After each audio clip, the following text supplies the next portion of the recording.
अपना चैप्टर है बल तथा गति के नियम, है ना। चैप्टर 8 है अपना बल तथा गति के नियम, है ना। तो बात करते हैं बल किसे कहते हैं। वस्तु को खींचना या धक्का देना बल कहलाता है ना। किसी वस्तु पर बल लगाने से वस्तु की स्थिति, उसके आकार, गति, चाल में परिवर्तन हो सकता है, ठीक है, और होता भी है, ठीक है। बल लगाने पर वस्तु की स्थिति, आकार, गति, चाल में परिवर्तन होता है।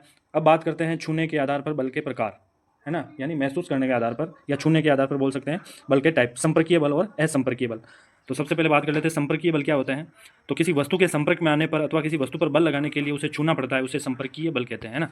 किसी वस्तु के संपर्क में आने पर तथा उस वस्तु पर बल लगाने के लिए उसे छूना पड़ता है, तभी जाकर वो वस्तु गति करती है, इसलिए उस बल को अपन संपर्कीय बल कहते हैं। फिर दूसरा है एस संपर्कीय बल के भी टाइप है, दो टाइप है संपर्कीय बल के, पेशीय बल और घर्षण बल, ठीक है।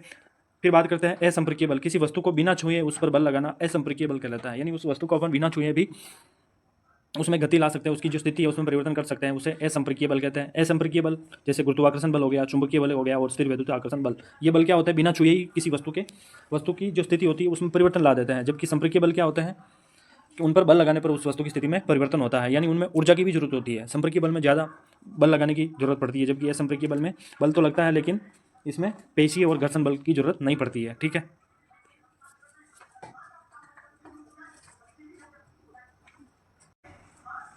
फिर अपन बात कर लेते हैं भार के आधार पर बल के टाइप। भार के आधार पर बल के कितने टाइप होते हैं, दो टाइप होते हैं। पहला है संतुलित और दूसरा है असंतुलित बल। संतुलित बल क्या होता है, किसी पिंड के दोनों तरफ की विपरीत दिशा से समान परिणाम का बल लगना संतुलित बल कहलाता है ना। जैसे आपने वो रस्साकसी वाला खेल देखा होगा, उसमें क्या होता है, जितने आदमी इधर होते हैं उतने ही आदमी दूसरी तरफ होते हैं और वो क्या करते हैं, उस रस्से को खींचते हैं, है ना। और बीच में जो पॉइंट होता है वो इधर उधर, अगर ज़्यादा बल होगा तो वो जिस तरफ ज़्यादा बल होगा वो उस तरफ ज़्यादा जाएगा और उस पलड़े की जीत हो जाएगी, है ना। अगर दोनों तरफ समान बल है तो क्या होगा, संतुलित रहेगा, वो ना तो इधर जाएगा ना इधर जाएगा। वैसे ही यह है ना। देखिए कोई वस्तु है, इधर भी 10 न्यूटन का बल लग रहा और इधर भी 10 न्यूटन का बल लग रहा, तो क्या हुआ, दोनों तरफ समान बल लग रहा है, तो इसका परिणाम क्या होगा, संतुलित बल होगा, ठीक है। अब असंतुलित बल में क्या होता है, किसी पिंड के दोनों तरफ की विपरीत दिशा से असमान परिणाम का बल लगाया जाता है, उसे असंतुलित बल कहता है। यानी इधर तो हो गया 10 न्यूटन का बल और इधर हो गया 20 न्यूटन का, तो ये कौन सा हो जाएगा, ये असंतुलित बल हो जाएगा। जबकि जब दोनों तरफ समान बल लग रहा है तो उसे अपन क्या बोलेंगे, संतुलित बल बोलेंगे, ठीक है। ये देख लीजिए असंतुलित बल।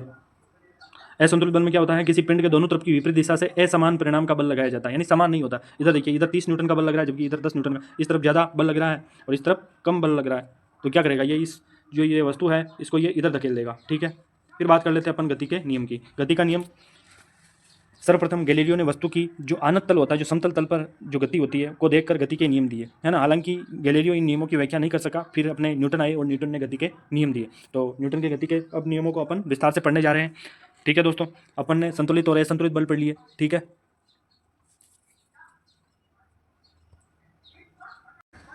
तो दोस्तों अपन ने बल पढ़ लिया, बल के टाइप पढ़ लिए, संपर्कीय और असंपर्कीय बल, फिर पढ़ लिया अपने संतुलित और असंतुलित बल, ठीक है। अब पढ़ने जा रहे हैं गति के नियम, है ना। तो गैलीलियो तो व्याख्या नहीं कर सका गति के नियमों की, लेकिन जो न्यूटन थे उन्होंने गति के नियम प्रतिपादित कर दिए। तो इनका जो पहला नियम है वो है गति का प्रथम नियम, जिसे जड़त्व का नियम भी कहते हैं। यानी ये नियम क्या कहता है कि इस नियम के अनुसार यदि कोई वस्तु स्थिर अवस्था में है तो वह स्थिर ही रहेगी, अथवा गतिशील अवस्था में है तो वह वस्तु गति करती रहेगी जब तक कि उस पर कोई बाह्य बल ना लगे, है ना। यही गति का प्रथम नियम है, इसे जड़त्व का नियम भी कहते हैं। यानी सिंपल सा याद ये रखना आपको कि कोई वस्तु स्थिर है तो स्थिर ही रहेगी और गतिशील है तो गतिशील ही रहेगी, यानी अपनी जो स्थिति है वो उसी स्थिति में रहना चाहिए। यही गति का प्रथम नियम है, इसे ही जड़त्व का नियम कहते हैं। ये नियम न्यूटन ने प्रतिपादित किया था। जैसे एग्जाम्पल के तौर पर अपन देख लेते हैं, जैसे कोई बॉल है ना, और बॉल के ऊपर गत्ता रखा हुआ है। जब अपन बॉल को जो मतलब किक मारते हैं ना, तो क्या करता है, गत्ता तो उसी जगह रह जाता है लेकिन बॉल आगे खिसक जाती है, ठीक है। जैसे कोई गिलास है, गिलास के ऊपर आपने गत्ता रख रखा और अगर जल्दी से आपने गिलास को हटा लिया तो वो गत्ता उसी जगह रहेगा, जबकि गिलास अपनी स्थिति में परिवर्तन ला देगी, ठीक है। यही गति का प्रथम नियम का एग्जाम्पल है, ठीक है।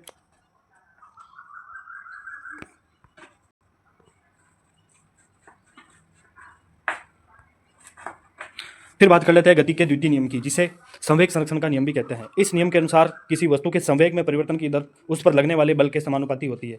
यानी जो बल होता है जो उसमें जो संवेग में परिवर्तन की दर को अपन क्या कहते हैं, इस नियम के अनुसार किसी वस्तु के संवेग में परिवर्तन की दर को उस पर लगने वाले बल के समानुपाती होता है, अर्थात बल समानुपाती होता है संवेग में परिवर्तन की दर के, ठीक है। अगर जितना अपन बल लगाएंगे तो वो वस्तु उसी हिसाब से परिवर्तित होगी, है ना।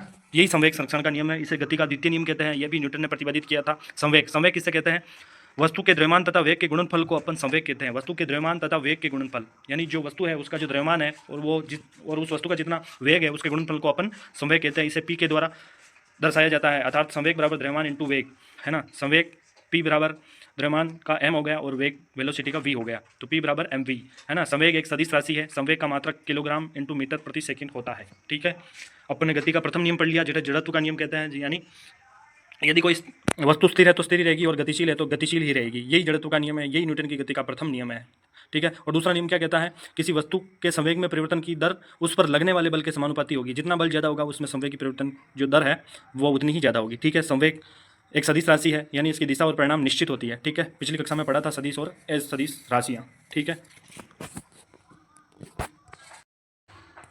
हम बात करने जा रहे हैं गति के द्वितीय नियम का गणितीय निरूपण, गणितीय रूप की। इसमें क्या होता है कि m द्रव्यमान की कोई वस्तु प्रारंभिक वेग u से तथा सीधी रेखा में गति कर रही है, यानी t समय तक एक निश्चित f बल लगाने पर वस्तु का वेग v हो जाता है, तो प्रारंभिक संवेग निम्न होगा p बराबर mu, ये समीकरण 1 हो गई, और अंतिम संवेग होगा p2 बराबर mv, समीकरण 2 हो गई, है ना। u यहाँ पर प्रारंभिक वेग है और v यहाँ पर अंतिम वेग है, और p1 और p2 क्या होगा, प्रारंभिक और अंतिम संवेग है, ठीक है। तो गति के द्वितीय नियम से बल क्या होता है, संवेग में परिवर्तन की दर के समानुपाती होता है, ठीक है। तो F समानुपाती P2 माइनस P1 बटेवा T, तो ये समीकरण 3 हो गई। अब समीकरण 1 व 2 का मान 3 में रखने पर क्या होगा, F समानुपाती mv माइनस mu, यानी अंतिम वेग और प्रारंभिक वेग, बटेवा T। F समानुपाती m v माइनस u, तो F समानुपाती m है v माइनस u बटेवा T बराबर a।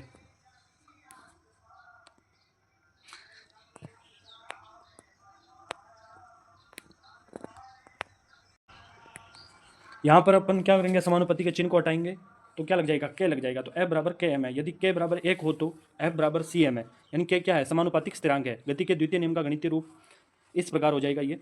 फिर बात करते हैं बल का ऐसा ही मात्रक न्यूटन होता है, या किलोग्राम इंटू मीटर बटेवा सेकंड स्क्वायर होता है। फिर बात करते हैं गति के द्वितीय नियम का अनुप्रयोग कहाँ होता है। जो क्रिकेट के खिलाड़ी होते हैं तो वो क्या करते हैं, जब जो तेज गति से आती हुई गेंद को कैच करते हैं तब अपने हाथों को पीछे की ओर ले जाते हैं, तो इससे क्या होता है कि जो उनमें चोट लगने का जो भय रहता है वो कम हो जाता है ना, हाथों में कम चोट लगती है। या यहाँ पर क्या हो रहा है, गति का द्वितीय नियम का अनुप्रयोग हो रहा है। अब बात कर लेते हैं गति के तृतीय नियम की। गति का तृतीय नियम क्या है, इस नियम के अनुसार यदि कोई एक वस्तु दूसरी वस्तु पर बल लगाती है तो दूसरी वस्तु भी पहली वस्तु पर तात्कालिक बल लगाती है, अर्थात क्रिया के विपरीत प्रतिक्रिया होती है, यही गति का तृतीय नियम है। जैसे आपने देखा होगा जब बंदूक चलती है तो गोली आगे की ओर जाती है, लेकिन झटका क्या करता है, पीछे की ओर लगता है ना। तो यही क्रिया और प्रतिक्रिया का नियम है। जैसे आप आसान भाषा में ऐसे समझ सकते हो, जैसे आपने किसी को चेटा मारा तो वो भी क्या करेगा, आपके वापस चेटा मारेगा। ये क्रिया और प्रतिक्रिया के नियम को याद करने का